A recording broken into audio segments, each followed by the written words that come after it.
आपसे ये जानना चाहें, जो योगी जी ने बयान दिया उसके बाद अखिलेश यादव बोले कि भय व्याप्त करने की कोशिश कर रहे हैं, हिंदू और मुसलमान को अलग अलग बांटने की कोशिश हो रही है। तो आपको जो कह रहे हैं कि राहुल गांधी ने सत्ता इनकी कुर्सी हिला रखी, इसलिए ये सब बयान दिया जा रहा है। मैं तो कहती हूँ मुसलमान को भी नहीं बंटना चाहिए, लेकिन मुसलमान ने समझेगा नहीं।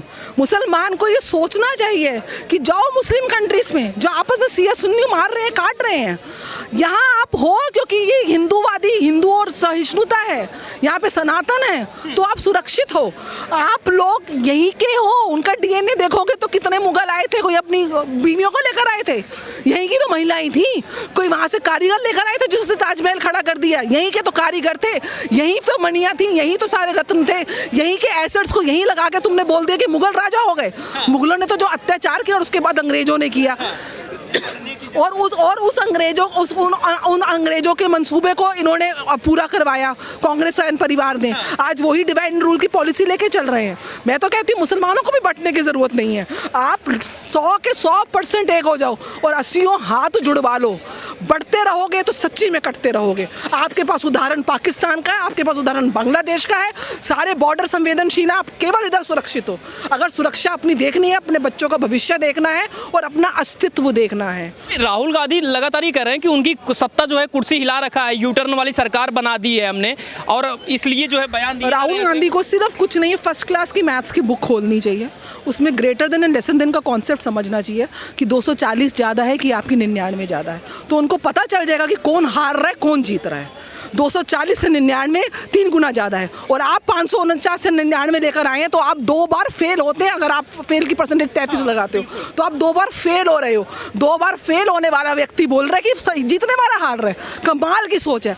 पूरे विश्व में एंटी इनकम्पेंसी चल रही है, जहाँ जहाँ एग्जिस्टिंग गवर्नमेंट्स हैं, लड़ाई के बाद 2 युद्ध चल रहे हैं, महामारी कोविड जैसी पैंडेमिक के बाद, एक रिसेशन के बाद, सारी प्रेजेंट एग्जिस्टिंग सरकारें जो हैं वो ध्वस्त हो चुकी हैं। ये मोदी जी का करिश्मा है, ये मोदी जी का देश के प्रति सेवा है, ये मोदी जी का काम है जो आज आप 5वीं बड़ी अर्थव्यवस्था और मोदी जी दोबारा कायम हुए हैं। और ये तब कायम हुए हैं जब पूरा का पूरा फेक नैरेटिव, पूरा का पूरा जॉर्ज सोरास का पैसा फंडिंग यहाँ पे किस प्रकार से चाहे किसानों के आंदोलन को बुनाया गया या देश में अराजकता का माहौल फैलाया गया, संविधान की हत्या हो गई है। इस तरीके के जो फेक बयान ये देश और अंतर्राष्ट्रीय पटल पे देश को बदनाम करने का काम कर रहे हैं, उसके बाद भी इनके मंसूबे नहीं हुए। डरे तो ये लोग हुए कि जिन लोगों से पैसा खा के ये यहाँ पे लड़ रहे थे चुनाव, आज वो इनको डंडा दे रहे हैं कि आप मोदी जी को क्यों नहीं हरा पा रहे हैं।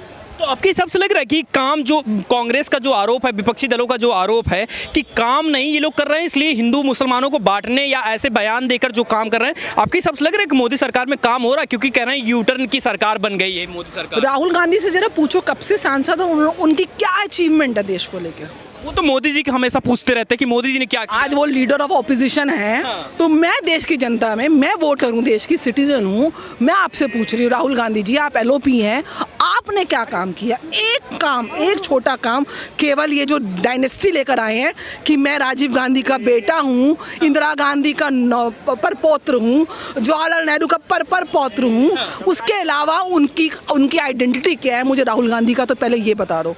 और दूसरी चीज़, काम शौचालय से लेके ये 70 साल में देश की बच्चियों को, देश की महिलाओं को शौचालय तक तो दे नहीं पाए। एक सुविधा, इनसे पूछो ओपन में कितनी बार सोनिया जी और प्रियंका जी और राहुल जी शौच करने गए होंगे, तो इनको उन महिलाओं का शौच का दर्द पता चले जो ट्रेन की पटरी के किनारे में शौच करती हैं और वापस आती हैं तो आधी रेप में आती हैं, तो आधी किस में आती हैं, क्या अत्याचार होगा। माइक्रो से लेके मैक्रो तक का काम बीजेपी की सरकार ने इन 10 सालों में डिलीवर किया है।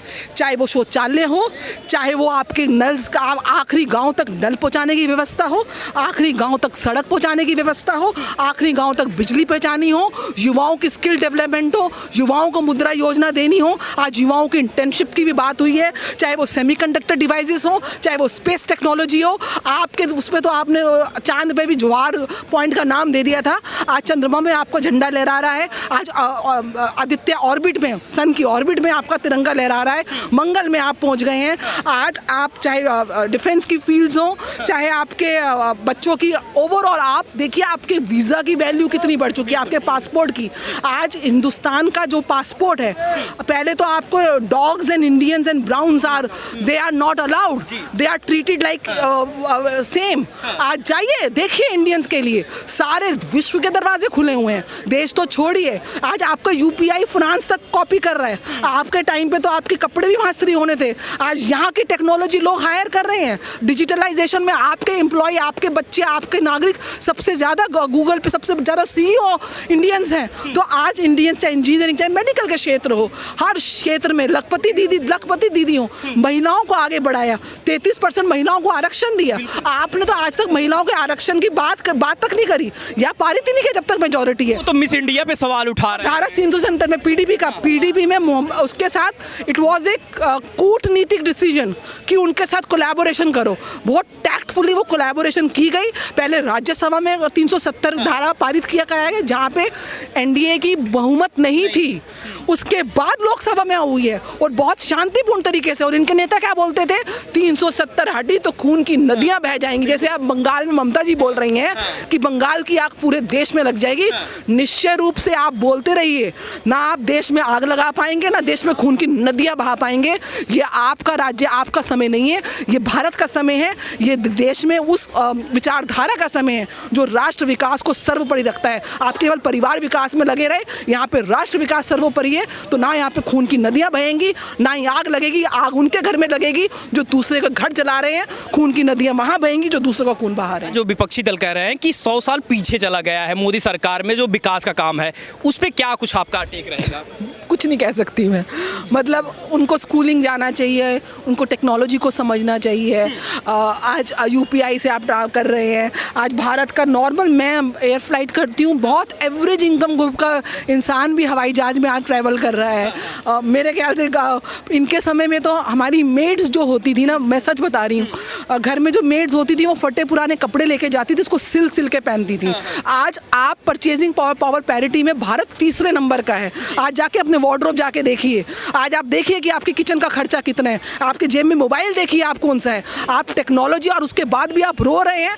तो और आपका देश इतने ज़्यादा विश्व में जाके मतलब भुखमरी मरी हुई है कितने देशों में, कितने देशों में किस प्रकार से आपने यूक्रेन के प्रेसिडेंट को देखा, और आपका देश सुरक्षित है। और ये तो छोड़िए, वो एक तरफ रशिया से बात कर रहे हैं, दूसरी तरफ मोदी जी यूक्रेन से बात कर रहे हैं। कमाल की मतलब जियो पॉलिटिक्स और जो डिप्लोमेटिक जो टॉक्स हैं वो इस स्तर पर है कि अगर आपको अपने विपक्षी दल से या विपक्षी मानसिकता से भी बात कर रही है, जैसे जो बाइडेन से भी आज बात कर रहे हैं, तो उसको इतना डिप्लोमेटिकली हैंडल किया गया है कि आप सारी जगह जो म्यूटेशन है, जो मिडिल मैन का काम तो मोदी जी कर रहे हैं। मतलब कोविड जैसी आपदा में भी भारत ने, जिसको PPT का मतलब नहीं पता था, कोविड की तो वैक्सीन को किसी का भी नहीं मतलब पता था, 10 महीने में यहाँ पे साइंटिस्ट को वो सुविधाएं दी गई कि आपने ना केवल वैक्सीन बनाई, लेकिन 100 देशों में आपने वैक्सीन मुहैया कराई कि सर्वे सुखिना भवंतु, जो वसुदेव कुटुंबकम की हम बात करते हैं, उसको हमने डिलीवर किया। और उसके बाद अपनी आंखें भी बराबर की रखी कि आपका युद्ध चलता रहे, हम हमेशा शांति की बात करेंगे और शांति के लिए हमेशा पैरवी करेंगे, चाहे हमारा दुश्मन देश भी क्यों ना हो। और उस डिप्लोमेटिकली जो अचीवमेंट को सारे विश्व के सबसे सारे नेता उसको सम्मान करते हैं। मोदी जी विश्व में सबसे बड़े, मतलब 78% की उनकी प्रसिद्धि है। तो ये देश को, मैं सच बताऊं, देश का उस अवस्था में विश्व गुजर रहा है, उसके पास आपके देश का ये ईश्वर पे कोई कृपा ही है कि मोदी, योगी, अमित शाह और अजीत डोभाल और ये जयशंकर जैसी टीम आपको मिली हुई है, जो आपको ना केवल डोमेस्टिक लेवल पे लेकिन इंटरनेशनल प्लेटफॉर्म पे भी आपके तिरंगे को, आपके देश की आन बान शान को बरकरार बनाते हुए आपकी भविष्य को 2047 तक के विजन को लेके आगे चल रही है। इनको सरकार नहीं बनानी है, इनको परिवार नहीं बनाना है, इनको देश बनाना है, भारत बनाना है। और ये आपके ऊपर दायित्व है कि आप उस भारत बनाने की ताकत में अपना योगदान, अपनी आहुति इस महायज्ञ में अवश्य दें। ठीक है, बहुत